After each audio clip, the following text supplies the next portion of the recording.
Attention. Les situations apprêtées par le journal sont pure invention.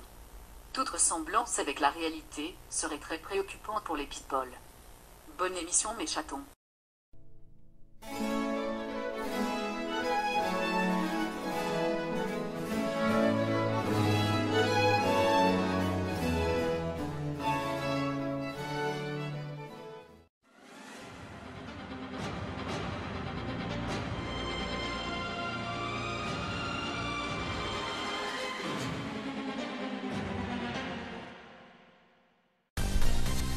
Bonjour Harry. Bonjour Laurent. Voici les titres de ce premier numéro du Jour Nanar. Des bars on ne sait pas, mais des barreaux oui, ils vont s'en payer.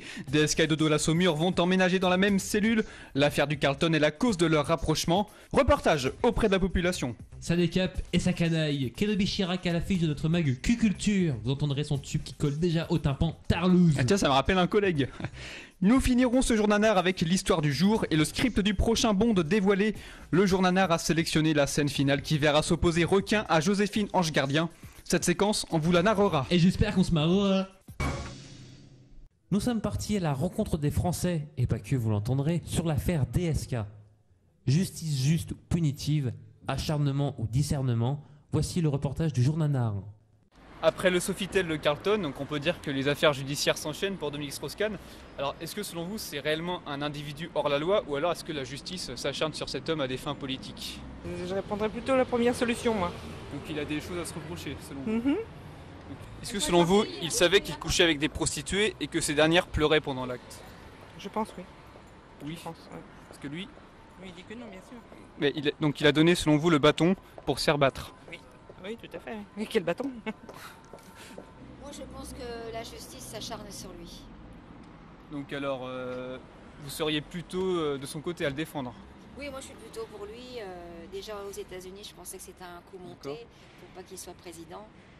Voilà. Donc là si vous deviez le soutenir vous seriez totalement derrière lui? Oui, on peut dire ça. D'accord.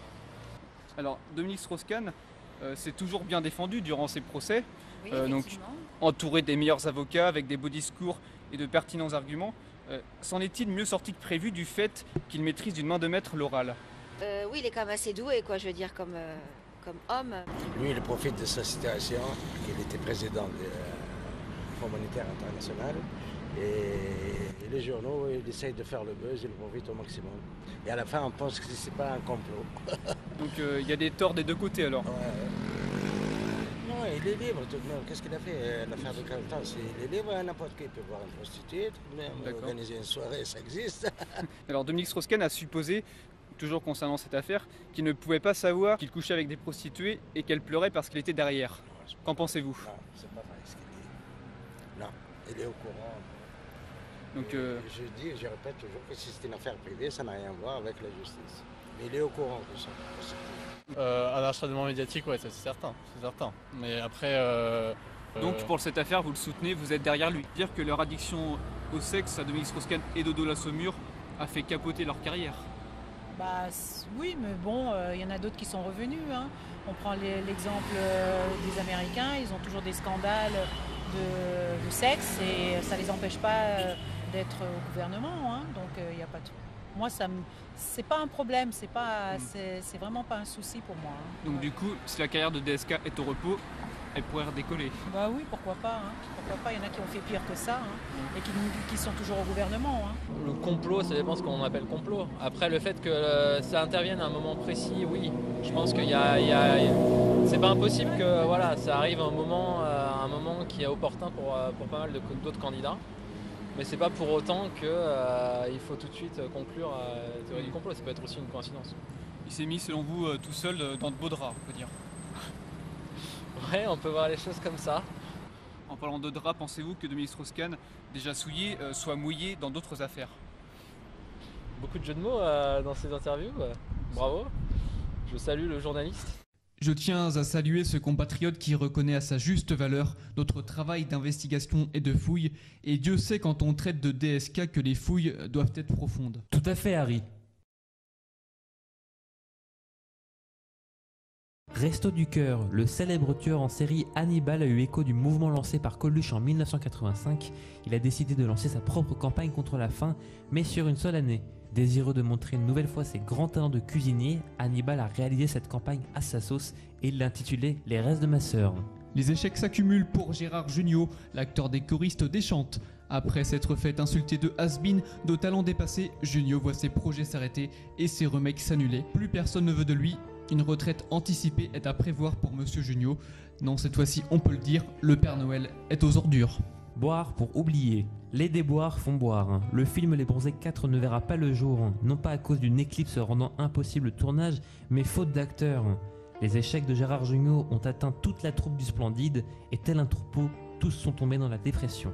Si bien que furieux, Patrice Lecomte s'est dit tenté pour rebaptiser son deuxième volet, Les Bronzés sont au whisky.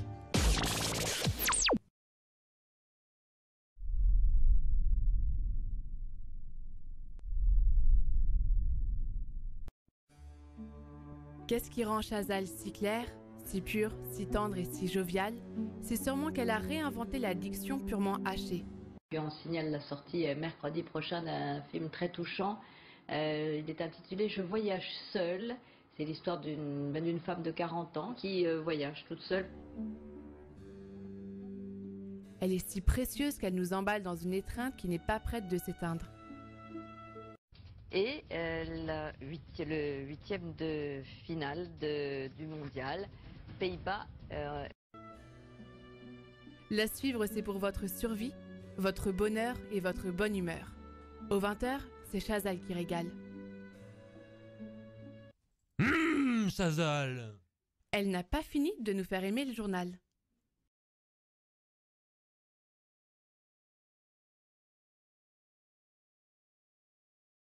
Qui va remplacer Benjamin Castaldi? La voix est orpheline de son animateur fétiche. Anne de Mol se demande qui elle doit mettre à la place de Benji, et la voix se dit sans voix de ne pas avoir été concertée, car elle a l'œil, a-t-elle assuré. Économie en Autriche viennent à annoncer qu'un remake de la série Un gars, une fille allait se produire dans les prochaines semaines. Crise oblige, une coupure importante a été décidée dans le budget concernant la rémunération des comédiens. Durant les castings, la production a donc décidé de faire appel à Conchita Wurst pour diviser le budget par 2. En effet, Conchita jouera à la fois Loulou, le gars, et Chouchou, la fille. Pernod se fâche, la vedette du Trésor en a marre d'être ingardisée dans la presse. Celui que l'on pourrait surnommer Jean-Pierre Pépernaud à cause de son journal Pantoufles et robe de chambre du midi réplique à ses détracteurs. Si les critiques à son égard persistent, il menace de ne parler que de sang, de sexe, de meurtre, de viol, d'enlèvement, de tsunami, de chômage, de précarité, de sida, de peste. Donc attention messieurs dames les retraités, bientôt votre journal du midi pourrait être présenté par Jean-Pierre Parano. Le mag qui vous met sur le cul, le mag cucu, c'est l'heure du mag Cuculture. Et quoi de mieux pour introduire ce mag Cuculture que le tube Tarlouse? Tarlouse tourne beaucoup en ce moment, on l'écoute tout de suite, et son interprète Kenobi Chirac.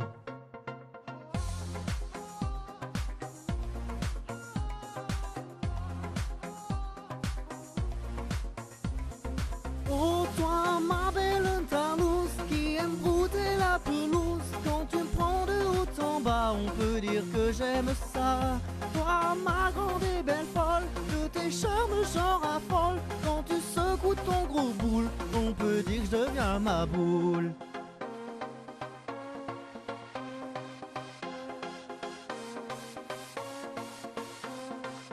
Un air gracieux qui attire pervers et gâteux, une peau douce.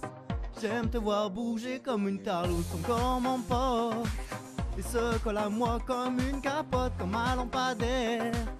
Tes jambes sont à tomber par terre, tu as dans ton charme toutes les armes utilisées par Boko Haram. Oh toi ma belle tarlouse qui aime brouter la pelouse, quand tu me prends de haut en bas on peut dire que j'aime ça. Toi ma grande et belle folle, de tes charmes j'en raffole, quand tu secoues ton gros boule on peut dire que je deviens ma boule. C'était Kenobi Chirac et Tarlouse dans le mag Cuculture. Tarlouse que vous pouvez retrouver dès demain dans les bacs de Boulogne. Star Wars 7, les mystères se dissipent, le teaser le plus vu de l'histoire du cinéma se complète petit à petit, les fans se rassurent au fil des révélations, les décors semblent fidèles, les lasers et les personnages également. Enfin pour les personnages, tout le monde au départ n'aurait pas donné son accord pour reprendre du service. Si Leia, Han Solo, Luke Skywalker ont tout de suite dit oui pour faire partie du réveil de la Force,